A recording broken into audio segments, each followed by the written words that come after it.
couché le premier soir. Oh la pute. S'il était vraiment violent, t'avais qu'à partir et puis c'est tout. Non, mais je suis pas d'accord avec les féministes, elles sont trop extrêmes. On est des casseuses d'ambiance. On est des casseuses d'ambiance. Épisode 2, l'amitié. Et oui, c'est nous les casseuses d'ambiance. On est volontaires service civique au planning familial. On a tous moins de 26 ans. On est militantes féministes et pas que. Et on vous propose un podcast sur comment notre militantisme féministe impacte nos relations. L'épisode d'aujourd'hui va explorer les relations amicales. Et il a été enregistré au studio La Poudre de la Cité Audacieuse. Épisode 2, l'amitié. Salut, moi c'est Liuba, j'ai 25 ans, je suis volontaire et aujourd'hui c'est moi qui vais animer l'épisode. Et je reçois du coup Lou et Solène. Salut Lou et Solène, comment vous allez ? Salut, ça va super. Coucou, ça va très bien. Dans l'épisode précédent, on a parlé des liens du sang et de la famille. Et je pense qu'il est temps d'aborder maintenant la question des amis. C'est le que l'on appelle parfois la famille choisie. C'est les relations qui nous font évoluer et celles avec qui on passe en général le plus de temps après les collègues de travail. Mais il se passe quoi quand on est féministe et que certains de nos amis ne partagent pas nos valeurs ? Ont des propos problématiques, font des blagues sexistes en soirée, voire défendent ou sont des agresseuses. Amis d'enfance, nouveaux et nouvelles amis, amis de gauche, potes de manif, amis de droite, amis féministes, etc. Il y a autant d'amitiés que de personnes. Et la question qui se pose aujourd'hui, c'est celle de l'impact de notre féminisme sur cette sphère tellement importante dans nos vies, qui est l'amitié. Bonne écoute. Lou et Solène, du coup, on va commencer en vous laissant vous présenter. Vous venez d'où tout ça, quoi. Moi, je m'appelle Solène, j'ai 24 ans, je suis en service civique à l'AD71 à Chalon-sur-Saône. Dans ma vie, j'ai fait beaucoup de manifs, beaucoup d'études, beaucoup de voyages. J'aime bien danser, faire la fête. J'aime le camping, la rando, les sorcières, l'écoféminisme. J'aime la lune, j'aime les hirondelles, plein de choses. Waouh. Moi, c'est Lou, j'ai 22 ans. Je suis en service civique au planning familial en Bretagne. Moi aussi, j'adore le camping, la mer, les vacances, passer du temps avec des gens que j'aime et avoir des projets qui me motivent, globalement. Trop cool. Là, on a vraiment des volontaires outdoor, aiment la nature, qui sont en accord avec la nature et qui font de la team rando. Vraiment, attention, on va avoir des projets de vacances bientôt. Est-ce que vous pouvez m'expliquer un peu c'est quoi vos parcours militants et comment vous êtes arrivés au planning Moi, je pense que j'ai été militante surtout depuis le lycée, même si j'ai toujours été sensible aux injustices de notre très joli monde. Du coup, j'ai essayé de rejoindre plusieurs assos sans gros coup de cœur. Et du coup, après, par hasard, j'ai entendu parler du planning familial. Parce qu'en fait, au moment où j'allais déménager dans une ville pour mes études, on m'a parlé d'un groupe de meufs qui avait le projet de monter un groupe de planning familial. Et du coup, je me suis dit, bah ouais, trop bien. Je connaissais pas encore très bien ce que c'était le planning familial. Et en fait, j'ai trop kiffé cette expérience, monter un projet de A à Z. C'était des trop belles personnes. Et du coup, j'ai tellement kiffé que je me suis dit, vas-y, il faut que je consacre 1 an à cette expérience. Du coup, j'ai demandé si c'était possible de faire un service civique. Ça a été accepté. Et voilà. Trop chouette. Et bah écoute, moi, j'étais aussi très sensible aux injustices quand j'étais petite. Clairement, je rêvais de changer le monde pour toutes les autres petites filles, notamment qui n'avaient pas le droit d'aller à l'école comme Malala Yousafzai. Et puis après, bon, au collège, au lycée, j'étais pas très politisée. Je me sentais pas spécifiquement féministe. Enfin, la question se posait pas. Et puis, ma découverte du militantisme en général, notamment féministe, ça date du coup plutôt de ma licence, où j'étais en sciences politiques. J'ai rejoint une asso, j'ai participé à une marche pour la Journée mondiale du droit à l'avortement. Ça m'a beaucoup marquée. J'ai découvert l'écoféminisme, j'ai rejoint d'autres assos écolo, queer. Je me suis beaucoup épanouie. Et maintenant que j'ai fini mes études, j'ai du coup rejoint le planning familial en service civique et j'ai moins ce fantasme avant de devenir connue et de changer le monde à l'international comme Malala ou Greta Thunberg, mais je m'épanouis plus dans la prévention, dans l'éducation auprès des jeunes, en essayant de planter des petites graines et auprès des jeunes générations, même si bien sûr je mets toujours politiquement en parallèle. En fait, le planning, c'est vraiment le lien entre les deux et le meilleur des deux mondes au sein d'une même structure, quoi. Bah, c'est trop cool et c'est hyper intéressant en fait, Lou, que toi tu aies été à l'origine même de votre AD locale au final. Tu étais bénévole en plus de avant de devenir volontaire en fait au planning. C'est ça, j'étais bénévole en parallèle de ma licence. Et du coup, ce qui était super, c'est que j'avais un statut d'étudiante engagée avec mon implication au planning. Du coup, je pouvais sécher les cours pour faire genre des interviews ou des formations. C'était trop chouette. Mais j'avoue qu'avant de reprendre mes études sur un master, je me suis dit, je peux pas quitter le planning maintenant alors qu'il vient d'être monté, il se lance vraiment. Il faut que j'y consacre 8 mois, quoi. Et t'as bien fait. Et j'ai bien fait, je ne regrette absolument pas. Mais c'est trop cool. En plus, moi personnellement, dans mon AD, je vois par exemple qu'on a beaucoup de bénévoles qui arrivent après leurs études parce qu'elles nous disent que elles n'ont pas le temps d'investir du temps libre dans du bénévolat et tout. Et en final, visiblement, avec ton expérience, tu nous montres que c'est possible quand même d'allier et en plus d'avoir un statut étudiante. Ouais, ça, c'était cool. Je savais pas que ça existait avant, mais ouais. C'est trop génial, franchement. En fait, c'est cool de valoriser ça alors que c'est très souvent mis de côté, en fait, cet engagement politique. Dans cet épisode, on est là pour parler un peu d'amitié, enfin un peu beaucoup vu que c'est le thème du coup. On a beaucoup échangé de cette question en parallèle avec le militantisme ou le féminisme pendant les regroupements qu'on a pu faire ensemble. Et je me suis fait la réflexion qu'il serait probablement plus simple en fait de tisser des amitiés quand les positions politiques sont semblables. Et pourtant, on a forcément dans nos entourages respectifs des gens qui ont pas forcément, voire pas du tout, les mêmes opinions politiques que nous, ou d'autres encore qui s'en battent les abricots en fait de la politique. C'est complètement normal au final parce que certaines de nos amitiés datent de très longtemps. Parfois, en grandissant, nos opinions et nos ressources sont plus les mêmes. Surtout que le militantisme, en fait, c'est pas le dada de tout le monde, contrairement à ce que notre petit groupe pourrait penser parfois. Du coup, même si on s'informe sur l'actualité politique, nous, on est obligés, en tout cas, particulièrement stimulés par les questions d'engagement. Donc voilà. Et pour commencer, du coup, tout doucement, est-ce que vous pouvez me dire c'est quoi votre définition de l'amitié ?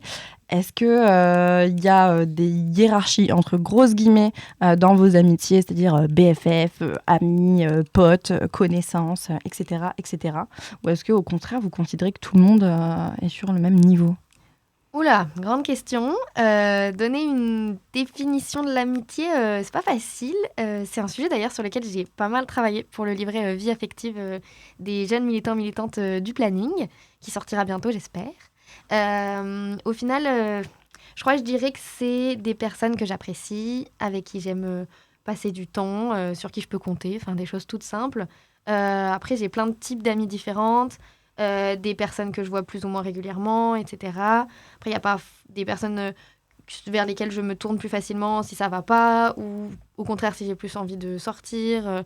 Ça dépend, ça fluctue, mais je ne dirais pas qu'il y a forcément de hiérarchie, même si je dois avouer que quand même, il y a ma BFF, Anne Solange, qui a ce statut depuis qu'on a 15 ans, et je ne pouvais pas ne pas parler d'elle, il faut que je sois honnête, quoi. Moi, j'ai rien de plus à ajouter à ta définition, Solène, franchement, elle est nickel.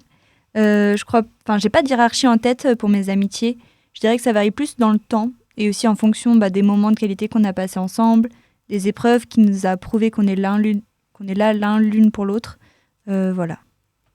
C'est cool de voir qu'il y a parfois des modèles différents aussi, parce que finalement, Solène, toi tu dis que ça fluctue vachement.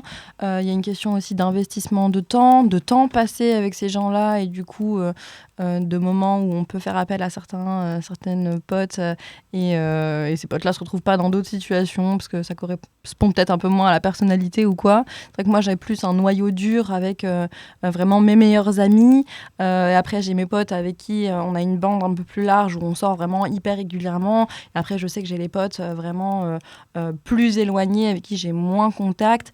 C'est pas une hiérarchie que j'ai posée moi par volonté, ça se fait un peu comme ça. Je pense que c'est un peu des trucs d'anxieuse aussi de savoir avoir un noyau dur et un système de soutien assez bien défini, assez bien ficelé. C'est quoi, vous, les qualités que vous valorisez, que vous recherchez chez vos amis ? Moi, je dirais que j'aime les gens sensibles, proches de leurs émotions, les personnes avec qui on peut être soi-même et s'ouvrir. Je suis super sociable, mais en fait, sous cette image-là, j'ai quand même besoin de temps pour me sentir vraiment en confiance avec les gens. Je pense que c'est notamment lié au fait que j'ai vécu du harcèlement à une époque au collège, et j'ai toujours peur que mes amis, du coup entre guillemets, finissent par se moquer de moi ou ne plus m'aimer du jour au lendemain. Donc j'ai vraiment beaucoup besoin d'être rassurée. Et puis, sinon, j'aime bien quand les gens sont drôles. J'aime les gens avec qui on peut danser, faire la fête. Ou alors juste se poser, refaire le monde pendant des heures. Voilà. Moi, je crois que j'aime beaucoup les personnes authentiques, genre qui sont vraiment elles-mêmes, avec qui on peut passer du bon temps.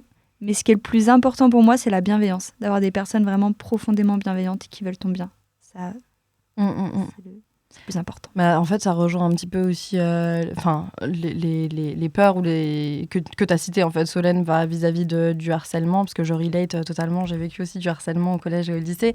Donc, c'est vrai que la question de la bienveillance sincère, c'est hyper important de savoir, au final, en fait, d'avoir un petit peu la conviction aussi que nos amis vont peut-être pas se retourner contre nous parce que, justement, ils nous veulent du bien naturellement.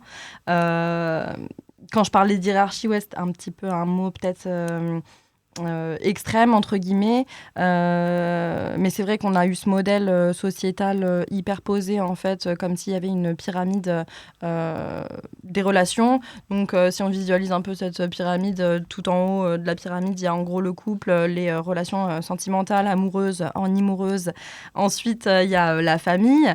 Et ensuite, tout en bas, la plupart du temps... en bas de la pyramide, il y a les amitiés. Donc, on peut avoir deux grilles de lecture de cette pyramide où on pense que les amitiés, en fait, c'est la base. Ou alors, on pense que le cherry on the top, c'est finalement le couple. Vous en pensez quoi, en fait, de ce système-là, de cette pyramide-là, en fait, qui découle un peu quand même d'un dogme religieux, je pense, et puis d'une société qui s'est basée sur la religion au final et en mettant le mariage au centre de tout, de la famille et du couple. Moi, ça m'intéresse de savoir c'est quoi votre point de vue du coup par rapport à ça.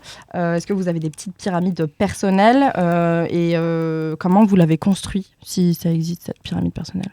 Moi, je suis d'accord que je trouve que les amitiés sont clairement pas assez valorisées dans notre société. Pendant longtemps, j'ai clairement souffert. Enfin, j'avais des amis, ça se passait très bien, mais j'ai souffert du fait de ne pas avoir de copains ou de copines. Donc, de ne pas être dans une relation amoureuse, j'avais que des amis. Et comme si il me manquait quelque chose. Et donc, sur le moment, c'était difficile. Mais en fait, maintenant, avec un peu de recul, je me dis que le fait que justement, j'ai pas été en couple, quasiment pas été en couple dans ma vie en général, ça a fait que j'ai dû développer des liens très forts avec mes amis, des relations en profondeur. Et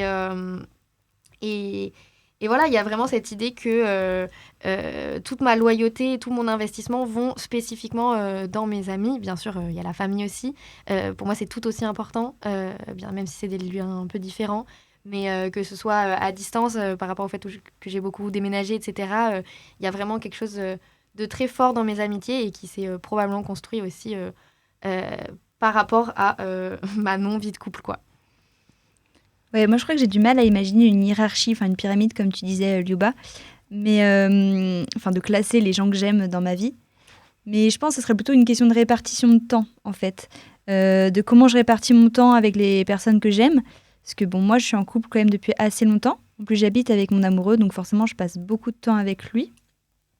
Après, je suis très, très proche de ma famille. J'ai 2 petits frères et une petite sœur que j'aime beaucoup, mes parents pareil. Et je passe beaucoup de temps avec elle et eux. Je suis très, très proche de mes potes aussi. Et du coup, j'essaye quand même de passer beaucoup de temps avec ma famille, même sans mon amoureux, ou pareil avec mes potes. En plus, l'amitié est très, très importante pour nous deux. Donc, on s'est tous les deux mis d'accord que... on s'est mis ensemble très tôt, mais par contre, vu qu'on se projette à long terme, on aura le temps de passer du temps ensemble et c'est important qu'on passe du temps aussi avec nos autres relations et avec les personnes qu'on aime tous les deux. Du coup, j'essaie d'investir toutes mes relations et de prendre soin des gens que j'aime, mais je pense quand même qu'inconsciemment, consciemment, en fait, on a intégré cette pyramide et du coup, on en a conscience maintenant, on a écouté le cœur sur la table et tout. On sait qu'en effet, le couple est mis sur un piédestal, mais... c'est difficile de se défaire de cette construction-là, de cette pyramide. Et en vrai, je rebondis sur ce que tu dis sur le temps. Moi, ça m'a beaucoup questionnée, cette idée que j'ai l'impression que moi, j'ai tellement d'amour à donner, que l'amour, ça se multiplie, ça se divise pas, que c'est infini autour de moi. Mais par contre, le temps, lui, il n'est pas infini. Et ça, c'est un peu difficile. C'est ça, parce ouais. que construire des relations avec certaines personnes et pas d'autres, c'est faire des choix aussi, parce que notre temps n'est pas infini. Et parfois, il y a aussi des personnes qu'on laisse partir, parce que l'investissement en face n'est pas forcément le même, etc. Et moi, j'avais du mal à accepter ça, accepter que le temps n'était pas infini et que, on pouvait pas être tout le temps. Il valait parfois mieux construire certaines choses avec quelques personnes plutôt que avoir tout plein de connaissances un peu lointaines, quoi. Donc, mais c'est un travail de toute une vie, je pense. Mais pour revenir un petit peu effectivement sur... toi, tu as une expérience plus dans l'amitié finalement, parce que tu as été très peu en couple, voire pas du tout, en tout cas dans des relations exclusives. Donc, tu as une expérience qui est complètement différente en fait de l'amitié, tandis que toi, tu as vraiment l'expérience du couple et de l'amitié en même temps. J'ai l'impression que ça vient aussi un petit peu de comment on est socialisé à l'école. Enfin, moi, je me souviens et j'entends encore que des fois, on s'adresse à des petites filles ou des petits garçons et une question qu'on leur pose même s'ils ont 4 ans, c'est alors, t'as un amoureux, t'as une amoureuse à l'école. Et en fait, là, on skippe l'importance en fait déjà de pas sexualiser ses enfants, parce que la question du couple, en fait, du couple en soi, c'est presque une question d'adulte, en fait, j'ai envie de dire. Laisser les enfants vivre leurs amitiés et se découvrir dans l'amour de l'amitié avant de s'entériner en fait dans un concept assez patriarcal, disons-le. Du coup... c'est vrai que ça, comme tu as dit, moi, c'est vraiment l'épisode du cœur sur la table, en fait, qui m'a vraiment questionnée là-dessus de pourquoi on met systématiquement, en fait, les amitiés, enfin, globalement, on met systématiquement les amitiés qui passent après le couple, alors que même, c'est des amitiés, en fait, qu'on tisse depuis des années, qui sont hyper pérennes. On a des amis qui nous traitent mieux, parfois, que nos mecs ou nos meufs. Enfin, je veux dire, au bout d'un moment, on peut remettre en question tout ça. Et dans cette lancée-là, du coup, effectivement, moi, j'ai une grande question, parce que tu as des amitiés qui durent depuis très longtemps, Solène. Vous faites comment, vous, quand vos amis, en fait, ils sont pas féministes? Et est-ce que vous avez des règles en amitié qui sont en lien direct avec vos principes féministes? J'y vais.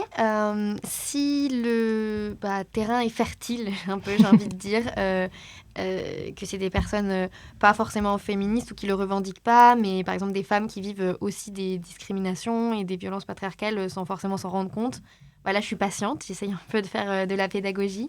Par contre, les personnes ouvertement antiféministes, j'avoue que malheureusement, j'ai plutôt tendance à m'éloigner avec le temps. Parce que je fais déjà de la pédagogie toute la journée au travail. C'est pas aussi pour en faire toute la journée, le reste du temps avec mes proches. Bien sûr, j'en fais, mais voilà. C'est fatigant aussi au bout d'un moment. Et puis, justement, par rapport aux personnes pas féministes, j'ai vécu une rupture amicale assez violente avec une de mes anciennes amies qui était très sexiste et très homophobe. Et j'avoue que j'ai plutôt tendance à... j'ai coupé les ponts. C'était... même si c'était lié à son éducation, n'empêche qu'à un moment, c'était trop difficile pour moi de faire comme si de rien n'était. Et voilà, on peut ne pas être d'accord entre amis parfois, mais sur des valeurs aussi fondamentales que le fait de mon droit d'exister en tant que personne bisexuelle ou d'être respectée et d'avoir des droits en tant que femme, là c'était plus négociable et ça me faisait trop souffrir. Donc c'était mieux d'arrêter là, quoi. Et c'est comme ça et il faut aussi l'accepter. Oui, tu nous demandais si nos amis étaient féministes. Je pense que ça dépend de ce qu'on met derrière le mot féministe. Si c'est croire en l'égalité des genres, alors oui, je pense que tous mes potes sont féministes, encore heureux. Mais par contre, si on parle des personnes qui se battent pour les droits, qui militent, je pense pas, à part quelques exceptions, avoir des potes militantes féministes en tout cas. Je pense que c'est moi qui ai ce rôle-là dans mon groupe de potes. Et je trouve que c'est pas toujours un rôle forcément très facile. Parce qu'on peut avoir en effet un peu l'impression de casser l'ambiance des fois, de faire un peu de la pédagogie ou je sais rien quoi, d'ouvrir les yeux sur des choses pas très agréables à voir. Mais en même temps, des fois, je me vois pas faire autrement. Et en même temps, des fois, je laisse couler parce que la flemme, quoi. Et au niveau des règles en amitié que j'ai mis liées à mon féminisme, je pense que c'est la sororité.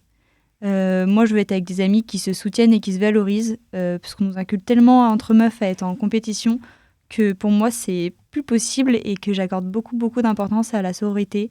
Et je suis super contente d'avoir trouvé ça dans mon groupe d'amis. On se croit, on s'aime, on se tire vers le haut, on on se valorise et ça, c'est vraiment cool. Ouais, en fait, c'est toujours la bienveillance pure, en fait. Ouais, c'est ça, on y revient, ouais, carrément. Ouais, et ce truc de la compétitivité, de la rivalité entre meufs, c'est vrai que dès la primaire, en fait, on le ressent tout de suite, quoi. C'est faut pas être comme les autres parce que en plus, il faut être validé dans le regard en primaire, du coup, des petits garçons. Hein, au final, on est comme ça dans la société hétéronormative. Mais oui, du coup, c'est hyper en lien aussi le fait que c'est une famille choisie, la question des règles. On a déjà une famille, effectivement, dont on ne peut pas se débarrasser des membres aussi facilement que parfois on le voudrait. Hein, tonton Jean-Michel du repas de Noël, merci. Mais quand on a ce groupe d'amis où on peut poser des règles et justement sélectionner, ne pas... s'imposer des personnalités ou des façons de penser qui sont contraires à nos principes. C'est ça, en fait, la richesse qu'on a avec les amitiés aussi. Et comme tu dis, de ne pas se tirer dans les pattes entre femmes, la sororité, ça a une place hyper, hyper importante, en fait. Et pour réagir à ça, il y a vraiment cette idée, moi on m'a vraiment inculqué que les filles ça fait plus de drama, les filles c'est toujours des embrouilles, les groupes de filles. Quoi, un groupe avec que des filles et pas de garçons dans le groupe de potes? Ah mais ça doit être une galère, ou au travail. Et en fait moi ça me révolte, parce que non, en fait, il y a tellement de façons d'être, de personnalités, et les filles ne font pas plus de drama. Enfin, parfois, on nous a appris à se mettre plus en compétition, mais ça se déconstruit. C'est pas écrit dans nos gènes, et en fait, juste aussi, parfois, oui, on communique plus, mais on parle des problèmes. Mais c'est peut-être une richesse plus que quelque chose à dévaloriser tout le temps, quoi. Et moi, il y a vraiment cette histoire de, oui, les groupes d'amis, d'uniquement de filles... oui, ça peut être des super beaux endroits et c'est à valoriser. Les groupes mixtes, c'est super chouette aussi. Mais voilà, quoi, il n'y a pas plus de drama chez nous. Et vraiment, moi, ça me tend. Et je ne sais pas comment c'était pour vous, mais moi, la sororité dans mes relations amicales féminines est venue quand même assez tard, j'ai l'impression. Ouais, et qu'en fait, ce n'était pas du tout la norme dans mes amitiés, genre collège-lycée, par exemple. La norme, c'était plutôt la compète, quoi. Et de tout faire un peu pour le regard masculin, quitte à se dévaloriser entre nous. Et moi, je trouve que ça m'a bousillé mes amitiés collège-lycée. Ouais, mais carrément. Est-ce que vous aussi, c'est arrivé tardivement, cette sororité? Moi, je me souviens j'avais pas beaucoup d'amis garçons. Et le jour où j'ai commencé à avoir des potes mecs, je me suis dit, waouh, trop bien et tout. J'avais l'impression d'exister, j'avais l'impression d'être différente, quoi. Et du coup, j'ai laissé passer plein de comportements aussi pas chouettes de la part de ces mecs-là. Parce que je me disais, moi je fais partie du groupe, moi je suis différente des autres filles. Ils sont pas chouettes avec les autres, et avec les autres filles avec qui date par exemple. Mais moi je suis l'amie, quoi. Je suis pas dans la même team que les autres. L'étiquette de la pick me, en fait. Exactement, et ça me valorisait tellement, et je n'attendais que ça. Et en fait, c'est le militantisme, c'est le féminisme qui m'ont fait prendre conscience du fait que c'était pas sain, et c'est pas ça qui crée les plus belles amitiés, en fait. Mais c'est beaucoup de travail, de déconstruction, clairement. Ouais, parce qu'on nous a un peu sociabilisés à être des pygmies, en fait. Clairement. Et aujourd'hui encore, j'essaye de pas juger les personnes et les femmes qui sont encore dans cette position-là, parce que je sais aussi d'où ça vient. Ouais. Et je sais qu'on peut toutes encore s'y retrouver, parfois inconsciemment, même aujourd'hui, même avec le féminisme, dans certaines situations. Et voilà, juste... faire de l'éducation, mais sans juger les personnes qui sont à la place à laquelle nous on était il n'y a pas si longtemps que ça, et dans laquelle peut-être un jour on retournera. Enfin, on ne sait jamais. Et j'aimerais bien revenir sur un point, parce que tout à l'heure, tu as dit, on dit que les meufs, dans les groupes de meufs, il y a plus de drama.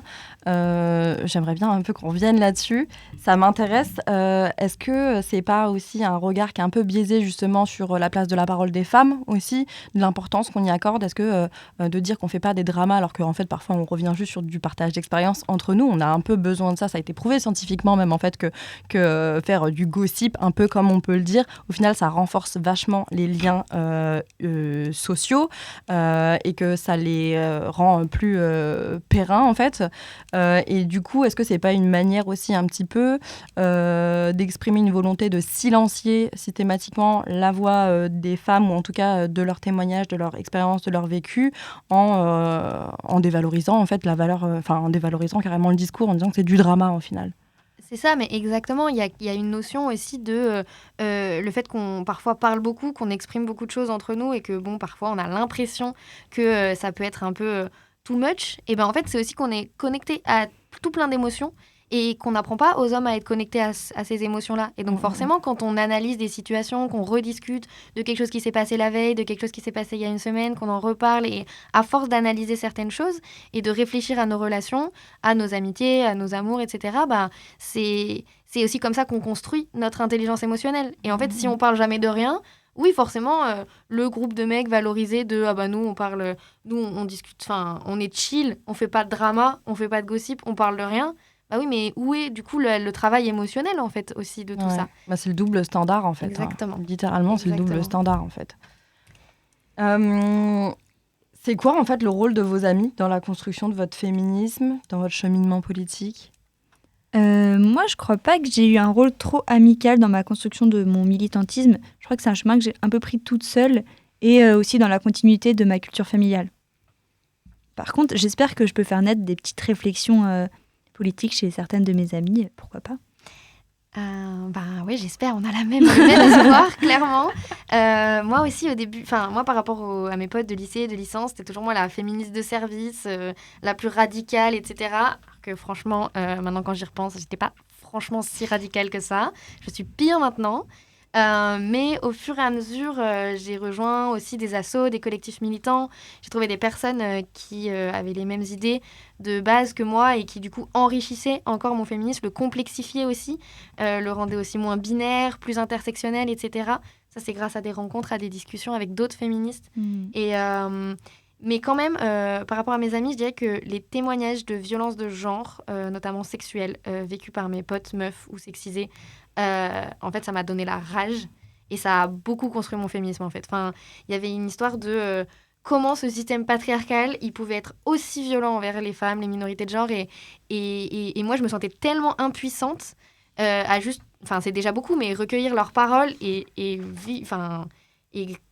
être dans l'empathie par rapport à elles, mais je pouvais rien faire d'autre. Je pouvais pas aller casser la gueule de leurs agresseurs, en fait. Enfin, c'est tellement compliqué. Et donc, je me suis dit, bah, ok, je peux pas casser la gueule de leurs agresseurs, mais peut-être je peux militer pour que les choses changent et je peux politiquement avoir un poids et je peux faire l'éducation pour les futures générations aussi.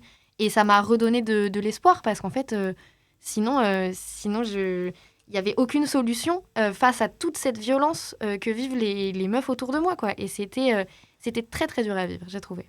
Bah, je relate encore une fois vachement à ton expérience, du coup, parce que c'est vrai que je me suis un peu raccrochée au féminisme, à l'engagement politique quand je sortais d'une relation qui avait été assez violente. Donc c'est là que j'ai commencé un peu à me poser des questions sur les violences sexistes, sexuelles, etc.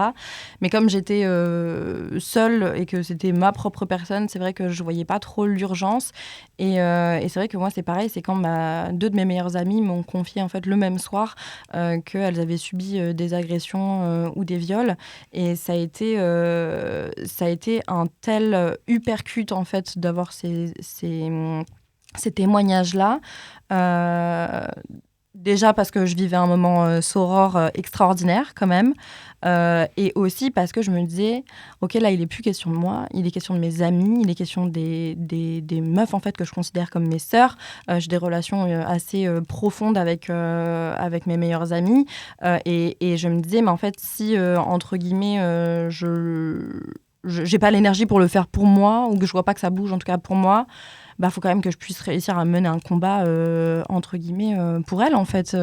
Et qu'est-ce qui fait que ces deux meufs-là de ma vie se retrouvent, en fait, à 20 ans, à n'avoir jamais dit à quelqu'un? Qu'est-ce qui fait qu'on est dans une société, en fait, mes potes se retrouvent dans une situation où elles peuvent rien dire, en fait. Et ça m'a mis très, très en colère. Et on rejoint toujours la question de la silenciation de la parole des femmes, au final. Et en fait, ça rejoint la question... quelle est la place pour les hommes cis hétéros dans votre entourage? Parce que j'ai l'impression qu'on se questionne plus sur la question en fait, de la masculinité toxique. Me concernant, j'ai plus le sentiment que c'est la position limite masculine en fait, qui me dérange le plus, parce que j'ai plein d'hommes cis dans mon entourage qui sont sains et en paix avec leur masculinité, mais parce qu'ils se permettent de la vivre autrement et de la remettre en question, cette masculinité. Donc dites-moi, c'est quoi la place de ces hommes dans vos vies? Alors moi, je suis très entourée de mecs. J'ai 2 petits frères, un papa, un meilleur ami et un amoureux. Donc, ils ont une place très, très importante dans ma vie et dans mon cœur. Et bon, après, globalement, c'est tous des mecs qui ont une masculinité très saine aussi, je trouve. Et du coup, j'aime beaucoup parler avec eux des sujets qui sont importants pour moi. Genre, par exemple, je me dis que pour la cause de mon féminisme, c'est important que je leur dise qu'est-ce qui se passe au planning, qu'est-ce qui se passe dans ma vie, etc. Je leur fais aussi pas mal lire des BD, je leur file des petits trucs comme ça en scred, genre une BD sur la contraception testiculaire ou une BD sur les violences conjugales. Je me dis, bon, ça passe, on y va, quoi. Mais après, ça, c'est avec les mecs qui sont ouverts, parce que sinon, avec les autres, j'avoue que je préfère globalement ne rien dire. J'ai l'impression d'être suffisamment fichée comme la casseuse d'ambiance pour pas toujours en rajouter. Du coup, je fais au feeling en fonction de leur réaction. Mais des fois, je prends pas le temps de lancer le débat avec des mecs.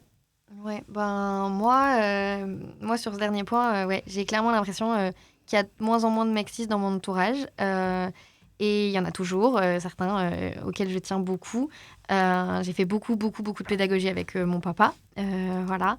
Par contre, chez les hommes en général, en termes de mes amis, etc., il y a quand même une part de moi qui a toujours tendance à se dire qu'ils sont un peu en sursis. Genre, je les tolère et je peux vivre de belles choses avec eux. Et il y en a certains que j'aime beaucoup, mais un peu uniquement jusqu'au jour où j'apprendrai que eux aussi, ils ont commis des violences sexistes et sexuelles. Et en fait, c'est un peu horrible comme sentiment. Mais je crois que ça se contrôle pas, que chez moi, le men trash, il est là, il est présent, et ça me quittera jamais, quoi. Et parfois, c'est un peu dur, ça forme une sorte de dissonance cognitive entre ce que je sais de comment est construite la masculinité et à quel point ça peut être violent chez les hommes de mon entourage, et en même temps, y en a quand même que j'aime bien, et ils sont toujours là. Donc voilà, grand dilemme, mais bon, on fait aller. Hein. Je comprends en fait le terme sursis que tu as utilisé, parce que c'est vrai que quand on voit les stats, c'est 98% des agresseuses sont des agresseurs masculins. Donc je comprends. Même moi, en fait, j'ai toujours ce truc de c'est mon pote jusqu'à ce que... peut-être un jour, il y a de grandes chances, en fait, finalement, qu'il y ait des accusations d'agression ou de viol. Donc, je comprends complètement. Et c'est vrai que ce truc de sursis, il est en lien aussi avec eux, comment ils sentent leur masculinité, à quel point ils ressentent leur masculinité en danger. Ça, c'est vraiment... un truc qui est hyper important pour moi, c'est de mesurer à quel point l'homme cis qui est en face de moi peut avoir l'impression que sa masculinité peut être mise en péril ou en danger. On va se le dire, à partir de 2%, c'est mort, ça dégage. Pour moi, ça fait partie aussi de ça, de savoir remettre en question sa masculinité. Et quand on la remet en question, on n'a pas peur de la mettre en danger et de voir autre chose, en fait, de ces trucs de virilité, de mascu. En fait, penser que sa masculinité est en danger, c'est un truc de mascu. Voilà, on vous le dit. Spoiler alert.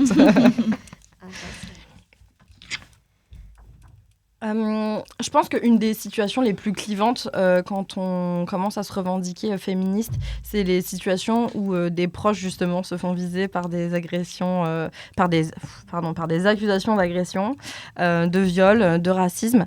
On a pu le voir avec MeToo que quand ces personnes sont dans le paysage médiatique, on fantasme pas mal une crédibilité professionnelle et au final, les copains de ces gens-là peuvent se montrer d'un soutien sans faille et ça nous a tous posé question à un endroit. On sait qu'il y a un monde idéal en fait où la théorie est strictement appliquée dans la pratique. Donc voilà. Mais dans les faits, on reste humain-nœud et parfois, j'imagine qu'on peut être dans une pure confusion. Est-ce que vous avez déjà été confronté à une telle situation et c'est quoi la place qu'occupent les autoristes de violence dans votre entourage ? Moi, justement, j'ai été confrontée récemment à la situation avec un ami très proche, avec qui j'ai vécu beaucoup de choses et qui s'est révélé être un agresseur sexuel. J'ai coupé les ponts pour l'instant. Je ne voyais pas d'autre solution à court terme. Mais j'avoue que je cherche toujours ce que je pourrais faire parce que ça ne me convient pas de plus parler du tout, comme ça, du jour au lendemain. Et de... Enfin, ça, j'hésite encore, du coup, sur la marche à suivre. Je ne sais pas encore ce que je vais faire de cette situation. En attendant, je m'informe, je lis, notamment sur la question de la justice restaurative. Ça m'intéresse beaucoup. Mais malheureusement, il n'y a pas de manuel. Qu'est-ce qu'on fait de son pote agresseur? Enfin, genre, j'ai du coup beaucoup écouté le podcast de Victoire Tualion.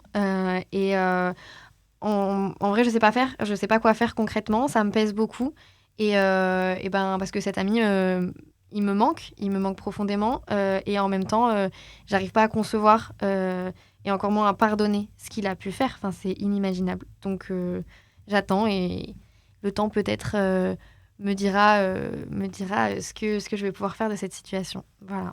Mais en tout cas, c'est c'est quand même hyper courageux de ta part, en fait, de dire effectivement que toi, tu as des amis, enfin, en tout cas, tu as un ami qui a été visé par des accusations comme ça. Et effectivement, le point qu'il a rappelé, c'est pas parce qu'on est féministe et que, évidemment, on croit la parole des victimes que derrière, on est des robots et qu'on peut tège des gens de notre vie comme ça. On peut les condamner, entre grosses guillemets, mentalement, dans notre esprit, mais comme on est des humaines, au final, il y a quand même des sentiments qu'on ne peut pas contrôler, et on ne peut pas contrôler le manque de certaines personnes, on ne peut pas oublier des histoires, on ne peut pas oublier des expériences partagées. Donc merci en fait de témoigner de ça quand même, que ça existe, d'être un peu le cul entre deux chaises quand même dans cette situation-là. Ouais, c'est important de le rappeler. Et justement, est-ce que votre féminisme, il a eu un impact positif sur votre façon de vivre de l'amitié, ou est-ce que vous avez quand même l'impression que ça a impliqué de devoir faire des concessions, ou de vous priver, ou d'adopter des comportements qui n'étaient pas naturels pour vous à la base?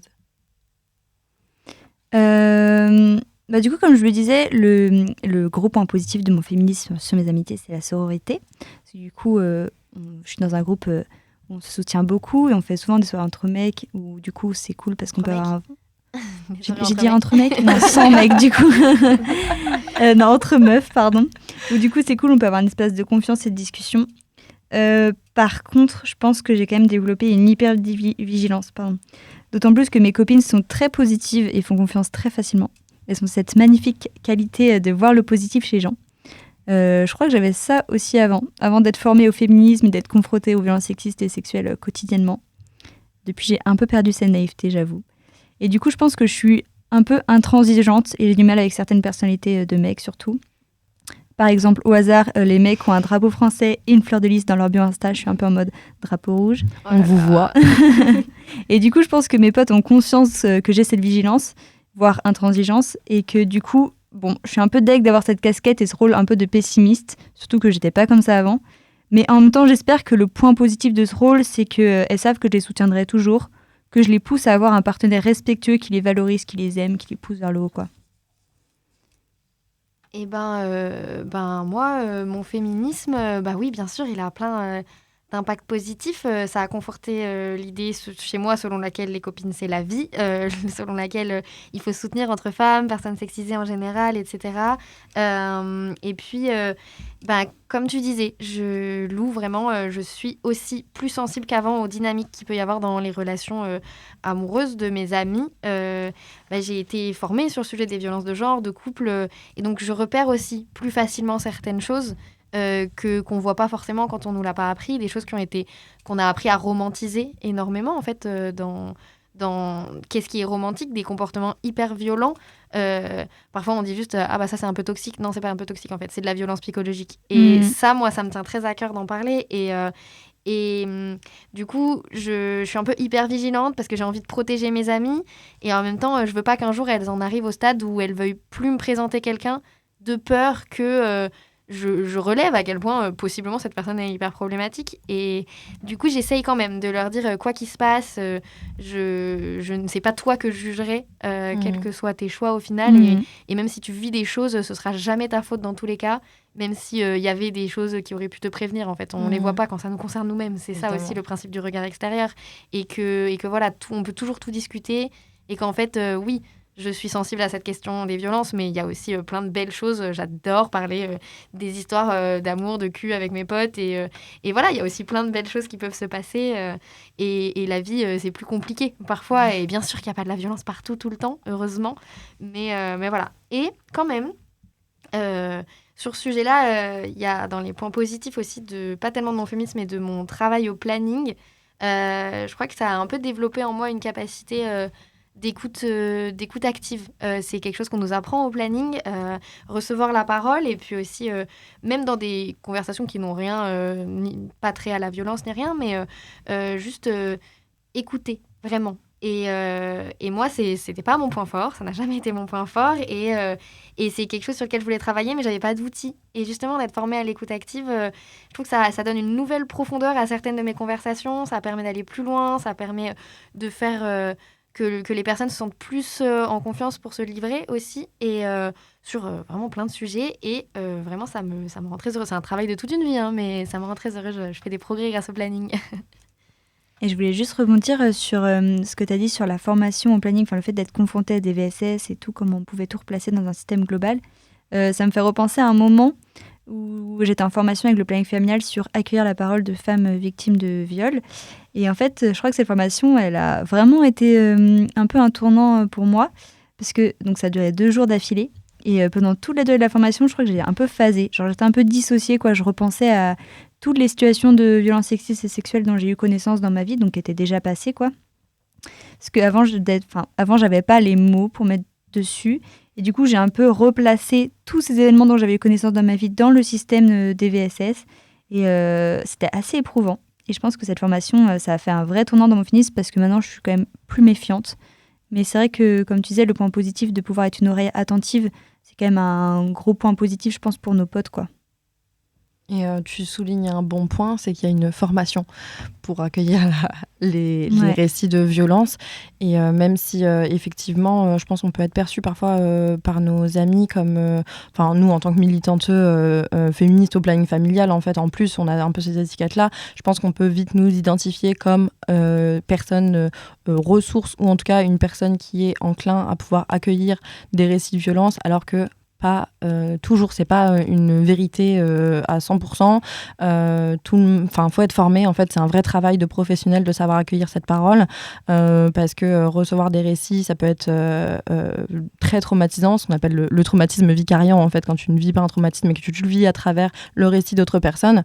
Donc c'est important aussi de savoir ça, et parfois quand on n'est pas prêteux à recevoir le récit, de dire écoute, là c'est un peu pour moi, c'est un peu beaucoup pour moi. On oriente aussi ses potes, et de toute façon effectivement c'est un travail de toute une vie, comme on dit, et je trouve que ce travail d'écoute active, moi aussi ça a beaucoup changé mes amitiés. Quand on parlait de bienveillance, moi par exemple une qualité que je cherche chez mes amis, c'est qu'il n'y ait pas d'hypocrisie, et en fait là-dedans le féminisme, ça m'a appris à être en tout cas à essayer de considérer la toxicité d'une autre manière. C'est-à-dire qu'il y a de la toxicité, mais quand on est amis, on n'est pas obligé d'aller brosser nos potes dans le sens du poil juste sous prétexte que ce sont nos amis. Ce qui est important aussi dans nos rôles de militantes, c'est aussi de pouvoir, et en tant qu'amis en fait, finalement je trouve, c'est aussi de pouvoir dire la vérité à nos potes. Donc quand elles se comportent mal, de pouvoir leur dire clairement, et même de nous en fait nous remettre en question sur nos propres comportements, de moi me remettre en question, tu le disais en fait, d'accueillir la parole. Moi je me suis revue accueillir la parole de certaines meufs de mon entourage, et en fait me dire oh putain, j'ai trop mal réagi en fait à ce moment-là, mais parce que je n'avais pas les outils, effectivement. T'es pas prête. Exactement. Et au final, du coup, maintenant, parce que ça a un peu changé, parce que c'est pas naturel, effectivement, on revient encore, on fait un peu le ping-pong entre les questions, mais à cette rivalité, dans la rivalité, il y a un peu l'injonction en fait de ne pas dire la vérité pour conserver cette rivalité et cette compétitivité.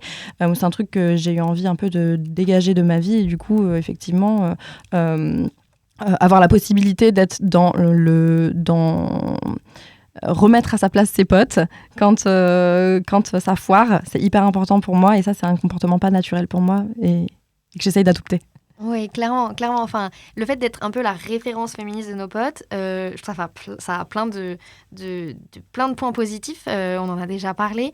Moi, j'adore quand on parle pas du tout. Enfin, moi, j'emmène de moins en moins les sujets féministes moi-même dans mes groupes de potes, mais c'est mes potes qui viennent me dire « Oh, j'ai lu ça. Oh, j'ai vu ça. Oh, t'en penses quoi de ça ?» Enfin, il y a plein...